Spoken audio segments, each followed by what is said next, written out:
청년 그 설레는 청춘, 청년같이 살기라는 제목으로 하나님께 은혜 되시길 바랍니다. 청춘, 청년이란 말은 참 좋은 말이에요. 들을 때마다 설레요. 저는 항상 청춘이라 생각합니다. 여러분도 항상 청춘이시죠? 네. 원래 청춘, 청년이란 말은 푸른 시기, 봄과 같다 이런 뜻인데, 어떤 사람이 여러분 연탄재라는 책 보신 적이 있을 거예요. 연탄재 같은 책. 연탄재 함부로 차지 말라. 너는 언제 연탄재처럼 한 번이라도 활활 타오른 적이 있느냐? 이런 교훈을 주는 책이에요. 우리 인생의 청춘의 시기는 언제인가? 성경이 말하는 청춘, 청년의 시기인가 언제인가를 오늘 같이 살펴보기를 원합니다. 우리나라도 인구 산화 정책에 의해서 많은 노동 가능 인구의 비율이 현저히 감소됐어요. 원래 피라미드 형태의 삼각형이 되면 좋은 구조예요. 그렇지만 이제 역구조 형태로 가서 역삼각형이 돼서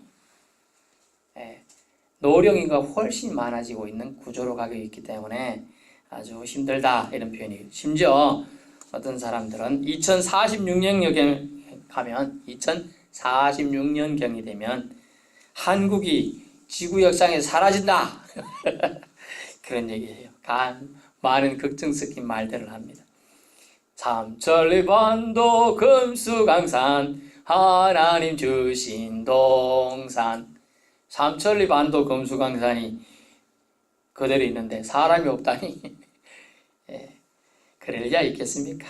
하나님이 절대로 하나님 믿는 백성 민족을 절대로 홀대하거나 버리시지 않는 걸 여러분 기억하시기 바랍니다. 그래서 나라에서는 철저히 그런 일이 안 발생해서 대비를 철저히 하려고 노력 중이에요. 그러나 노력 중이죠. 결과가 완성되는 건 아니고요. 부랴부랴 나라에서 청년들을 위한 제도들을 장치들을 만들고 있어요. 청년 정착지원금이다. 제 아는 분은 그런 걸 정착지원금이다. 자기가 사진 기술이 있는데 사진 찍어서 좀 사업 좀 해보겠다 했더니 그 말과 서류 하나 딱 써냈더니 300만 원을 지원해 주더래요. 참 그런 거 나라가 얼마나 좋은 나라예요. 또 우리 학생들이 공부하려고 하면 학자금을 줍니다. 옛날에는 학자금 융자라 해서 돈을 빌려줬어요. 요즘에는 그냥 지원해 줍니다. 지원. 많이 좋아졌죠. 또 결혼 및 출산 장려금을 줍니다. 서울의 그게 무슨 군은요, 한 명당 30만 원 지원해 준다 이랬더니 그 옆에서는 우리는 100만 원 준다 이렇게 지원해 준다고 그래요. 그리고 결혼시 주택을 보조해 줍니다. 1인 2명이 결혼했다 그 흔적만 있으면 물론 이제 주택공사에서 지은 집입니다만은 지원해 줘요.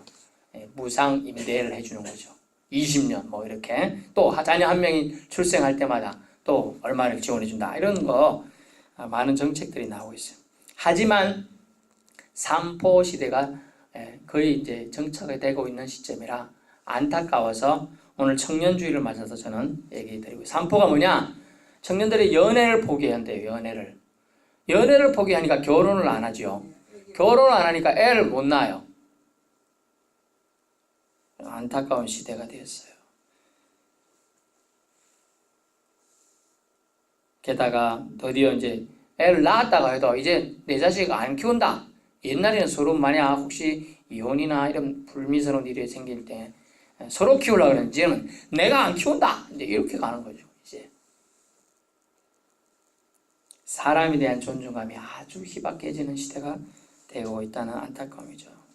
그런 시기를 우리는 그래도 청년 때 그렇게 각박하게 살지 않았잖아요. 콩알쪽도 나눠 먹는 진짜 그런 시대였어요. 지금은요, 옆에 누가 있는지 뭐 상관없어. 누가 죽어나가도 상관없어. 그런 시대가 도래하고 있는 것이죠. 청년 시기 참 안타까운 시기예요. 하지만 우리네 청년들이 이 땅에 살아야 하면 마땅한 일이잖아요. 심지어 좀 청년으로 조금만 똑똑하면 어디로 갑니까? 나 우리나라 싫어. 외국 가서 살래. 다 나간다는 거예요. 한국 떠나면 되지. 그러면서 한때 유행어가 헬 조선이에요. 헬 조선. 헬이 뭐냐 하면 지옥이라는 단어입니다. 영어로. 조선은 지옥이다. 지옥 같아서 못 살겠다. 우리나라를 떠나야겠다. 그래서 옛날 유행한 단어가 있었는데 지구를 떠나거라. 그런 말이 있었어요. 떠나는 거예요. 자꾸 떠나려고 하는 거예요. 다시 돌아오게 해야 되는 것이 우리 어른들이. 그러면 목사님 지금 저희가 나이 많은 우리가 뭘 할 수 있을까요? 청년들을 위해. 뭘 할 수 있습니까? 딱 한 가지는. 그러나 가장 중요한 게 있죠. 뭡니까? 기도를 하면 되는 거예요. 청년들을 위해서. 이 나라 이 민족의 청년들이 미래가 있게끔 기도를 해야 될 사명이 우리 신자들에게 있는 줄 믿습니다. 청년식의 가장 탁월한 것은 그것은 미모입니까? 제가 생각해도 그때가 제가 얼굴에 광채가 났는데 이 구릿빛이 아니라 그런 미모입니까? 아니면 에너지 넘치는 얼굴입니까? 네, 아니에요. 사실은 그것보다는 청년 시기는 희망이 있는 거예요. 희망, 소망이 있어서 가능성이. 그래 청년과 노인의 지표 중에 가장 큰 지표로 앙케이트 조사에서 있는 것이 뭐냐 하면 청년은 실패해도 괜찮아 라고 말합니다. 노인은요, 연세드신 분은 절대로 안 돼 이거예요. 왜냐하면 시기가 번복할 시기가 청년은 있지만 우리 연세드신 분은 없기 때문이죠. 가능성, 소망, 희망, 기대감, 이것이 청년이냐 아니냐의 차이예요. 여러분 예를 들게요. 치매나 알츠하이머, 중풍 등 치료에 특효가 있는 신약이 개발되었다. 그러면 그 관련되는 가족들이 어떨까요? 마음에 희망이 생겨요. 여러분 여기서 영화 안 보신 분도 있겠지만 슈퍼맨이라는 영화 보신 분이 있을지 몰라요. 슈퍼맨도 알츠하이머로 죽었습니다. 그 멋지고 잘생긴 구척 장신이 이렇게 생겨갖고 이래 떡대가 이런데 그 병에 걸려가지고 노년에 걷지도 못하고 있다가 갔는데 마지막 우리나라에서 황 땡땡 박사가 그거 한다고 했을 때 그때 희망을 엄청 가졌어요. 근데 그게 나중에 뭐가 드러나고 해서 포기하고 그렇게 됐죠.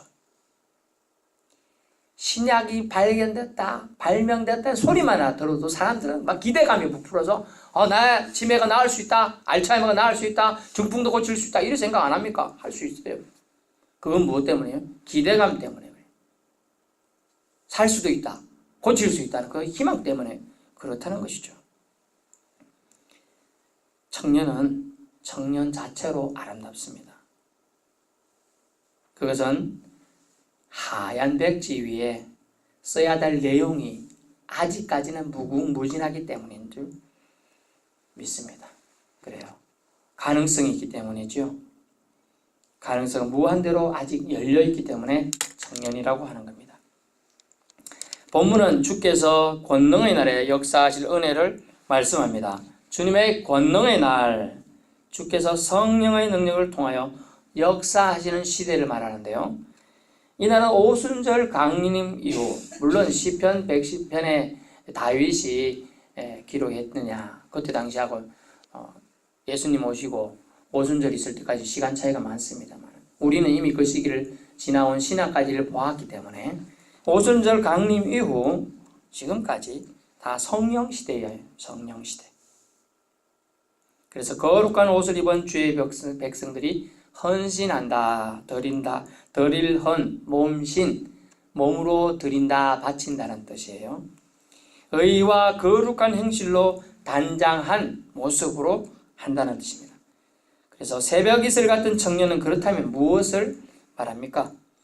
그것은 생명을 공급하는 이슬, 해 뜨기 직전에 내리는 이슬.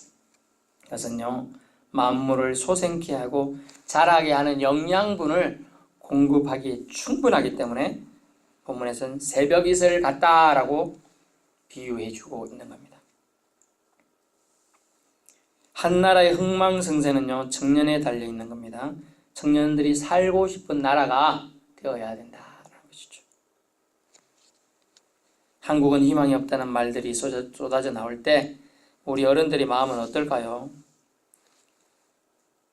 나는 해당이 안 되는데 이래 말할 사람도 있죠. 나는 자녀가 없어서 걱정 안 한다. 또 뭐 내 자녀는 뭐 잘 나가니까 상관없다. 이래 생각할 수도 있겠습니다.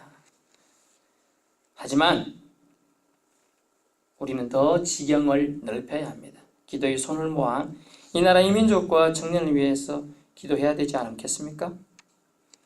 우리는 청년들이 새벽 이슬 같은 역할을 감당하며 이 땅을 하나님 앞에 올려드리고 하나님 앞에 귀하게 쓰임받는 그릇들이 되도록 해야 한다는 것이죠. 도전정신 없어지고 편안함을 추구하려 할 때, 안주하려 할 때 청춘은 사라지고 청년이 아닌 노인이 된다는 것이에요. 그때부터. 그래서 성경인물 중에 85세나 된 노인 갈렙은 이 산지를 내게 주소서. 그렇다고 그 땅 다 개간된 걸 준 거 아니에요? 그게 다른 적군이 한 명도 없는 게 아니에요. 수많은 적군이 있어요. 이게 지금 평지도 아니에요. 산지예요. 온갖 잡풀들, 가시들 수두룩해요.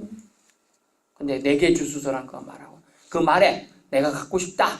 그 기대감이 들어가니까 85세에 내가 이 산지를 내게 주소로 네가 가지라 명령만 하면 가서 싸우게 싸워서 쟁취하겠다는 그런 포부감을 밝히지 않습니까?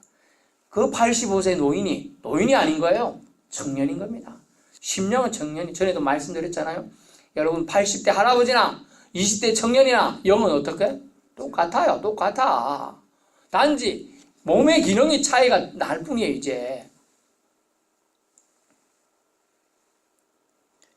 성경에서 말하는 청년은 그러면 과연 어떤 것을 청년이라 할까요? 한마디로 말씀드리면 20대, 30대 시기를 말하는 게 아닙니다.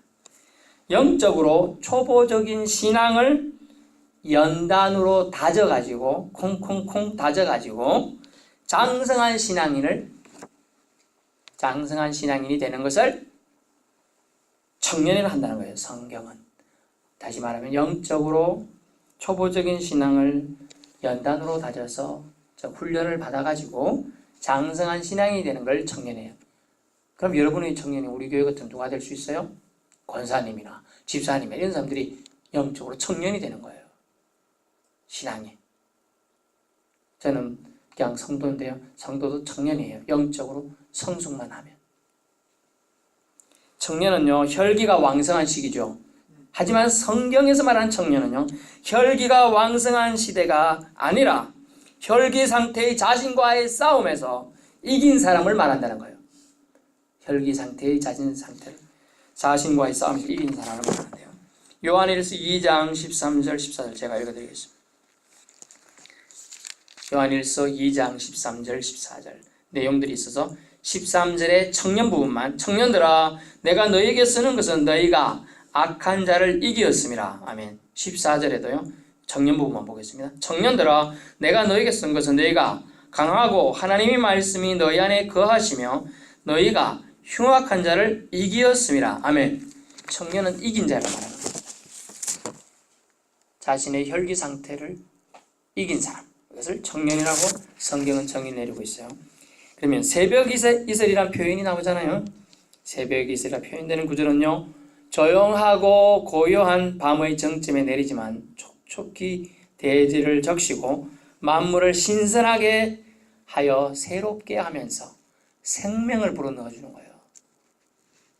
그래서 뭐 요즘 옛날에 음료수도 선듀라고 해서 DEW 이게 뭐냐면 이슬이라는 뜻입니다. 태양의 이슬 이래가지고 먹고 또 심지어 이게 요즘 젊은 사람은 그러니까 뭐 칡 뿌려가지고 얼굴을 이렇게 하고 칡 뿌려 이렇게 하고 하는 게 있는데 그런 것에 얼굴에 생기를 돌게 한다는 거죠. 얼굴을 그렇다. 그런데 하나님 주시는 대지를 생기 돌게 하는데 이 듀를 사용한다는 거예요. 이슬을요.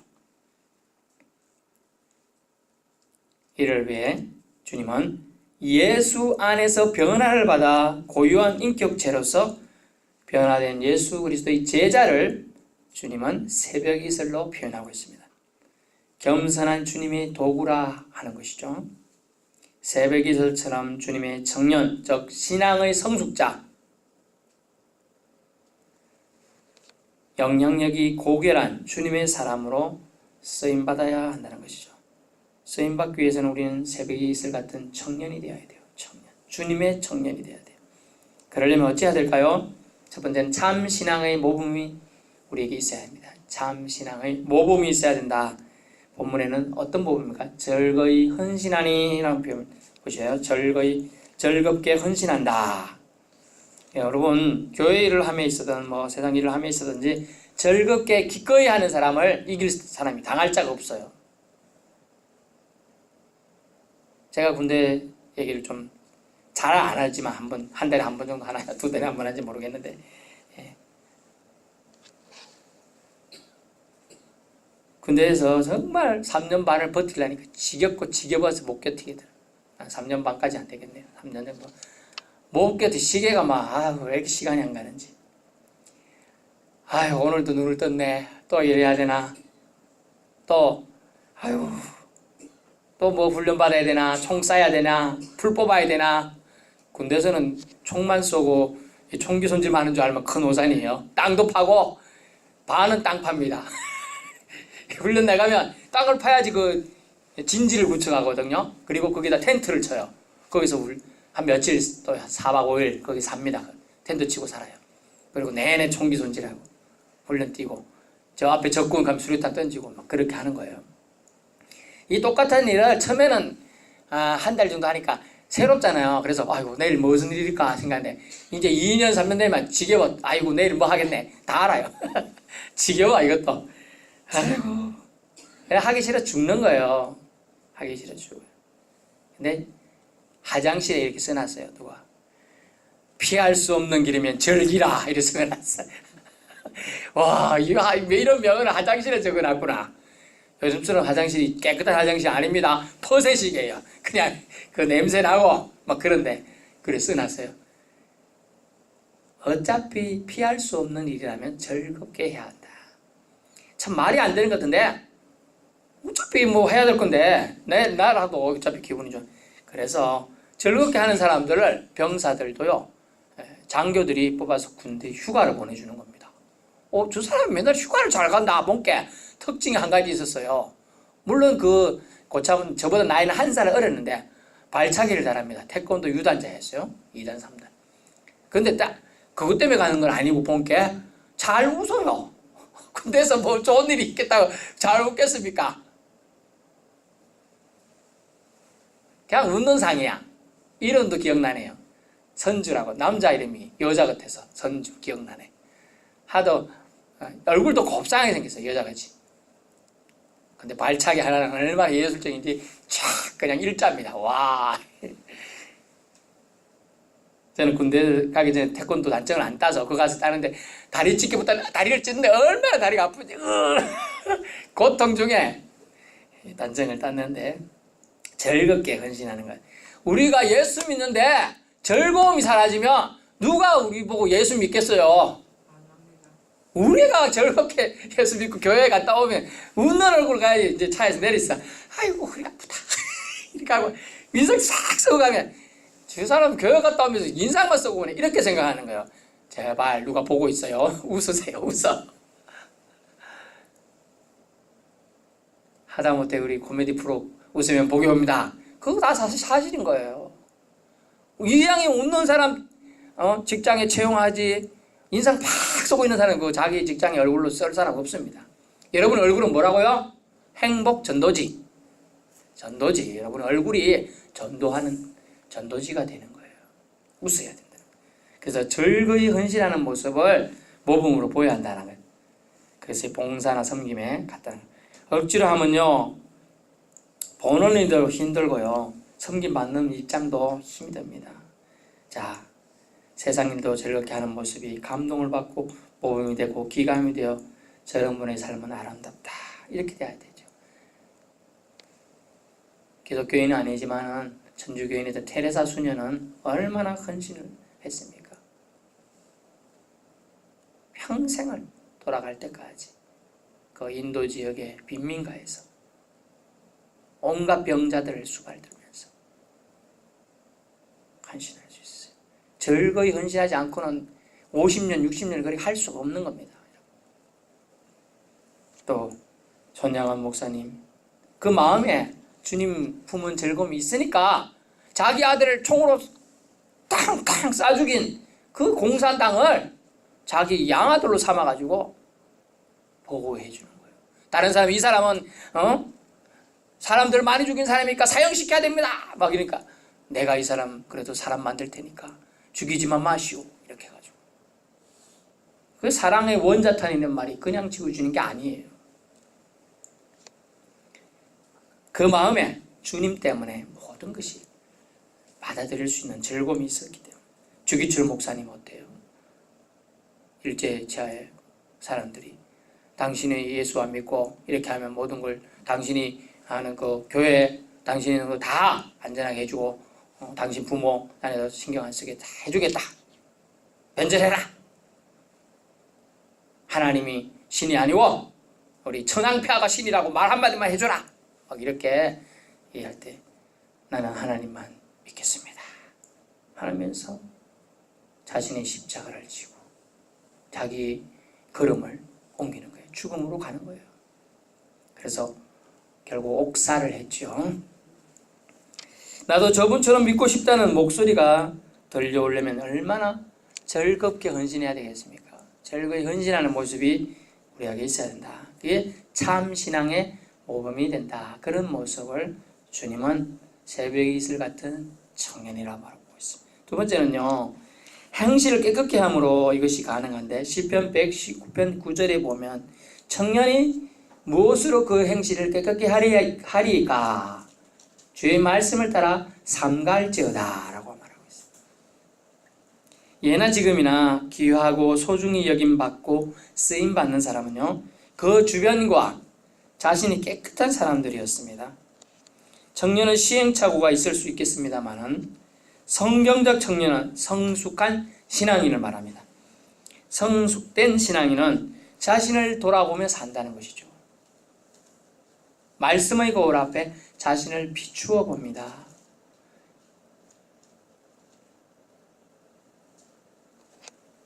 그래서 우리는 성숙한 신앙인이 되어야 돼요. 행실을 깨끗함을 통하여.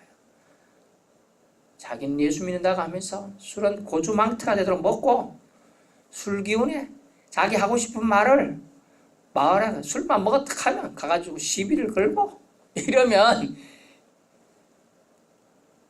되겠습니까? 안 되겠습니까? 될 일도 안 됩니다.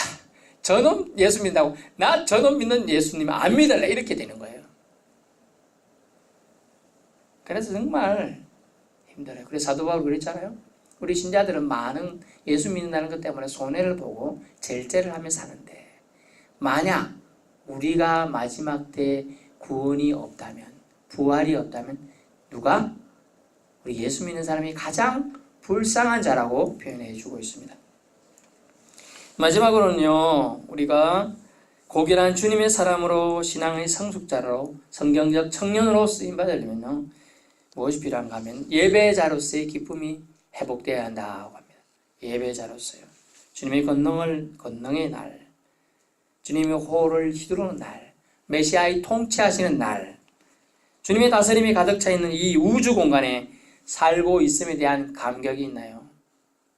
오늘 창세기 말씀을 나와서 들어오셨을 때 들으신 분 있을지 모르지만 창세기 태초에 하나님이 천지를 창조하시니라. 아멘. 이 별거 아닌 것 같은데 in the beginning 태초에 주님이 God made 주님이 만드셨어요. in the world 세상을 만드셨어요. 태초에 우리 세상이 우리는 알지 못하는 시기를 말하는 거죠. 그때 주님은 누가? 하나님이 세상을 만들어요. 이것만 믿어줘도 신앙생활 안 할 수가 없는 거예요. 사람들은 제가 몇 주 다녀봤잖아요. 아이고 너무 가물어서 마늘도 안 된다. 뭐 안 돼서 어떡하나 막 이렇게 얘기할 때 하나님이 한 번에 그냥 비만 오면 해결되는데 그거 간단한 거 아닙니까? 한 방에 다 해결했습니다. 기도하면 되는 거예요, 여러분. 별거 아닌 것 같죠? 기도하는 자의 편에 엘리야는요, 기도하니까 3년 반에 다른 사람들이 하소연하고 불 떼고 다른 우상한테 가서 비주시오 할 때 3년 반을 비를 안 오게 했어요. 근데 엘리야가 기도하니까 그 안 내린 비가 싹 내리는 거예요.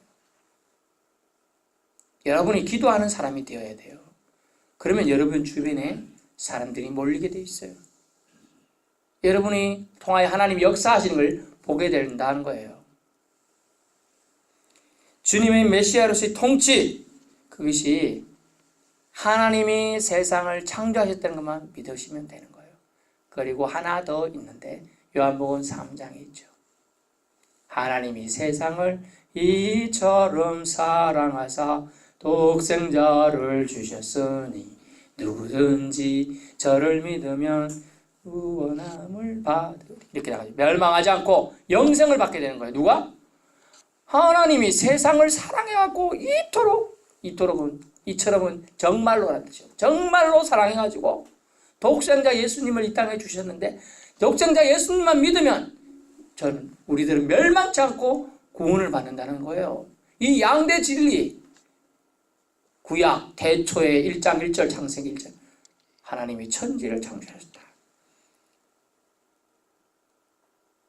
그리고 요한복음에 있는 그 말씀, 하나님이 우리를 사랑하셔 우리를 위해서 모든 자연 만물을 주셨지만 죄라는 놈이 우리를 구속해서 꼼짝달싹 못하고 움직이지도 못하고 눈도 깜빡 못하고 있을 때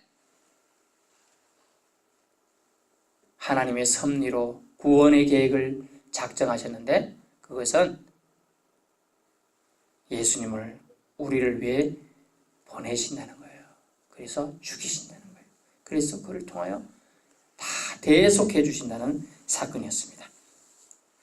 예배적 주님께 찬양과 경배를 올려드리는 것보다 주님을 기쁘시게 할 건 없다는 것입니다.